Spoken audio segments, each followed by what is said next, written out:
Ciao a tutti ragazzi, bentornati, io sono la Fra e questo video sarà dedicato a uno degli aspetti della trama di Metal Gear Solid più articolati, il personaggio di Revolver Ocelot. La sua figura è davvero difficile da comprendere, soprattutto perché si è avvicinato da poco alla saga. Spesso molto amato per il suo stile unico, che mescola diversi generi, dallo spionaggio al western, in molti lo ritengono però troppo criptico e complesso.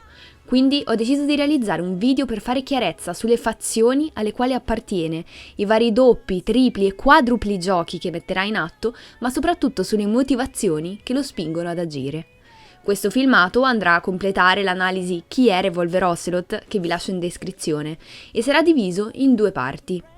Vi ricordo di non proseguire assolutamente la visione se non avete già completato la saga, perché vi assicuro che non c'è nulla di peggiore che imbattersi in uno spoiler che lo riguarda. Inoltre sottolineo che il video è molto personale e nasce con l'intento di offrire le mie ricerche e conoscenze a chi magari non lo ha ben compreso. Revolver Ocelot è forse il personaggio più importante della saga di Metal Gear. La sua presenza nei capitoli, diretta o indiretta, è costante e spesso accompagnata da quelli che si potrebbero definire i colpi di scena più belli della storia dei videogiochi. Negli anni Ocelot è divenuto una sorta di icona e per disparati motivi trovo che sia uno dei personaggi meglio scritti. Ancora oggi però è molto spesso difficile trattarlo e comprenderlo, poiché alcuni eventi che lo riguardano sono molto intricati oppure rimangono nascosti. Il mio scopo è quindi quello di ripercorrere la sua storia ed estrapolare le motivazioni che muoveranno lui e di conseguenza la saga nei 50 anni di narrazione.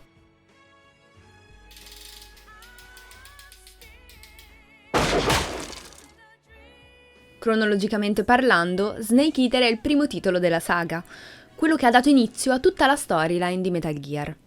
Revolver Ocelot farà la sua prima comparsa proprio nel 1964 ed avrà un ruolo, o meglio, molteplici ruoli, davvero indispensabili. Quando lo incontreremo per la prima volta durante la missione virtuosa, Ocelot si presenterà come un giovanissimo ed egocentrico maggiore.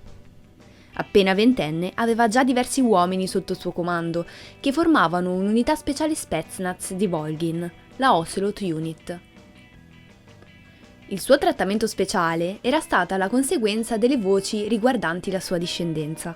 Si diceva infatti fosse figlio di un soldato leggendario russo e di una soldatessa americana che lo aveva partorito sul campo di battaglia durante il D-Day nel 1944. Al fianco del colonnello Volgin, il giovane collaborerà per portare a termine le azioni che avrebbero dovuto condurre il leader Khrushchev alla sua fine e l'instaurarsi di Brezhnev come suo successore. Si recherà quindi alla fabbrica abbandonata di Rasvet nell'agosto del 1964 per prelevare lo scienziato Sokolov e condurlo a Groznygrad, così da permettergli di ultimare il progetto dello Shagohod, una forma primitiva del moderno Metal Gear. Sempre in quel luogo, proprio lui avrebbe dovuto inoltre accogliere la soldatessa disertrice degli Stati Uniti d'America, The Boss.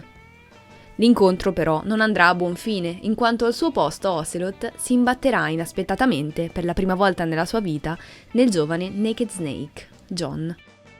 La sua partecipazione al piano di Volgin diviene più chiara alla fine del capitolo, quando sentiremo Ocelot parlare direttamente con Brezhnev, assicurandogli l'ormai compromessa credibilità di Khrushchev e la sua vicina ascesa al potere. Nonostante lo vedremo durante la missione virtuosa uccidere da solo e senza pietà un'intera unità del rivale KGB, scopriremo che Ocelot faceva in realtà anche lui parte della polizia segreta di Khrushchev e si era infiltrato nelle fila di Volgin per poterlo osservare da vicino ed informare il leader sulle sue rischiose mosse. Il colonnello, per la maggior parte del gioco, si interrogherà infatti sull'identità della spia inviata per sottrargli l'eredità dei filosofi ed ostacolarlo, ma non sospetterà mai del ragazzo, da anni al suo fianco. You think it was the American? No. He could not have reached this fortress yet. Then who? Ciò che complica ulteriormente però il personaggio è la sua appartenenza alla CIA, l'agenzia segreta americana di spionaggio. Nell'ormai lontano 1960, quando il ragazzo aveva solo 16 anni, aveva infatti disertato segretamente dall'Unione Sovietica ed aveva iniziato a lavorare per gli americani. Sarà quindi lui, col nome in codice Adam, a supportare il Naked Snake nella sua missione per eliminare lo Shagohod e The Boss. Come sappiamo, non sarà in quei giorni libero di agire, in quanto la spia cinese Eva l'aveva preceduto e si era presentata al suo posto all'incontro con Snake, rendendo troppo rischioso per lui esporsi. Nonostante questo, in più occasioni Adam dimostrerà di essere pronto a portare a termine il suo compito, agendo indirettamente per aiutare Snake. È importante sottolineare, infatti, che sebbene il giovane fosse alla ricerca di una vendetta per l'umiliazione subita dall'americano e volesse continuamente confrontarsi con lui, la sua intenzione non sarà mai quella di eliminarlo.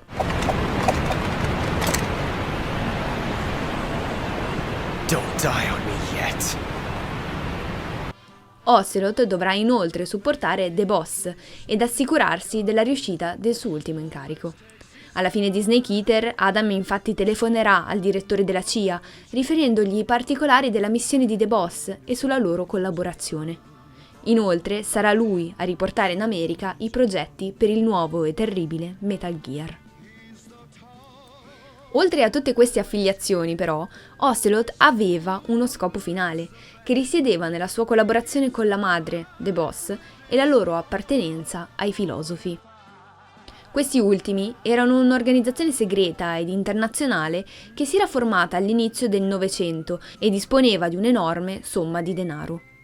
The Boss era la figlia di uno dei membri fondatori ed Ocelot era stato cresciuto come un loro agente fin da quando era stato strappato nel 1944 alla madre. Il motivo per il quale entrambi si trovavano a Groznygrad risiede infatti proprio nella missione che prevedeva di recuperare l'eredità nelle mani di Volgin e riportarla negli Stati Uniti. I due collaboreranno quindi, facendo in modo che la somma di denaro fosse condotta in America grazie a Snake e che Eva, la spia cinese anch'essa interessata al microfilm, fuggisse invece con una copia falsa. The Boss, poco prima di morire, consegnerà infatti a Snake la copia del microfilm, senza rivelargli però che Ocelot gli avrebbe poi nascosto addosso quella autentica. Cresciuto fin da sempre tra est e ovest, il giovane Ocelot sarà un personaggio ambiguo, che arriverà a dimostrare in più occasioni persino patriottismo e lealtà nei confronti sia della Russia che degli Stati Uniti. Molto spesso sarà difficile inquadrarlo e comprendere quali siano davvero le sue intenzioni o le sue conoscenze degli eventi che stanno avvenendo. Estremamente freddo e calcolatore, non si farà scrupoli a portare a termine la sua missione ad ogni costo, anche dovendo compiere azioni terribili. Affiancato a questo suo aspetto della personalità, vi è però sicuramente un lato più emotivo che soprattutto in Metal Gear Solid 3 trapela in diverse occasioni e si contrappone fortemente con la sua natura di spia infallibile. Yes, we have Snake to thank for that. Solamente un occhio molto attento di un esperto giocatore riuscirà in Metal Gear Solid 3 a cogliere i piccoli particolari, le espressioni e gli atteggiamenti di Adam in alcune delle scene più significative ed importanti del titolo, che lasceranno scorgere per pochi istanti le sue reali intenzioni. Per questo motivo, spesso per i giocatori è difficile decidere se posizionare Ocelot fra gli eroi della storia o i villain, ma come spesso accade nella saga, la verità sta nel mezzo. Uno degli aspetti più chiari del personaggio riguarda sicuramente il suo legame con Big Boss. Il 1964 segnerà per lui infatti un profondo cambiamento, che inaspettatamente lo legherà alla figura di Snake. Incontrato in quell'anno, aveva segretamente supportato le sue azioni, senza rinunciare però al provare ad ostacolarlo per metterlo alla prova e testare le sue capacità. Il soldato si era rivelato essere un ottimo combattente ed il giovane era rimasto fortemente attratto dalla sua figura.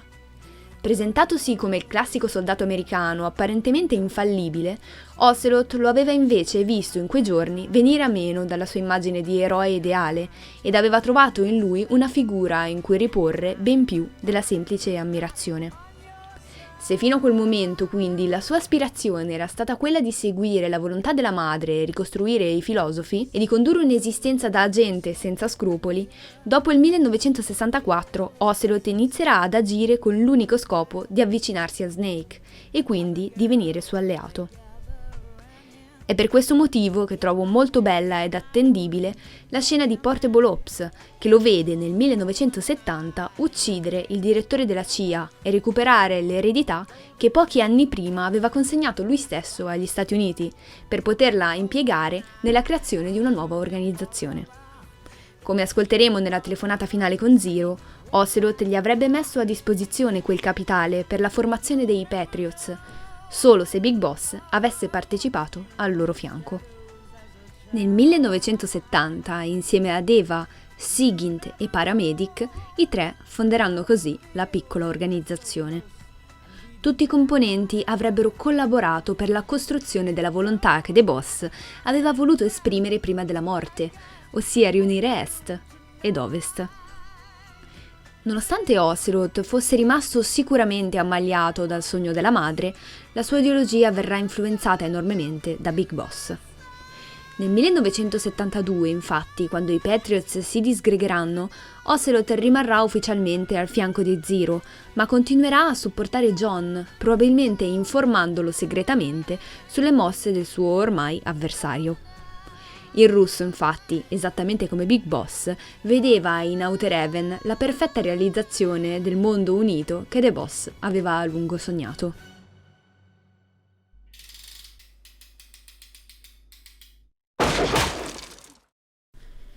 L'incidente di Ground Zeroes sancì la separazione definitiva tra Ocelot e Zero.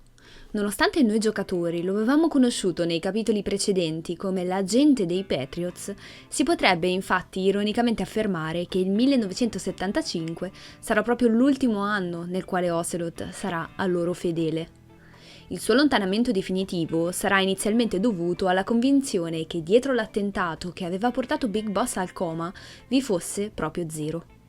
Sappiamo che Ocelot tornerà a lavorare per lui in quell'anno, ma solo ed esclusivamente, come lui stesso terrà a precisare, per aiutare e proteggere Snake.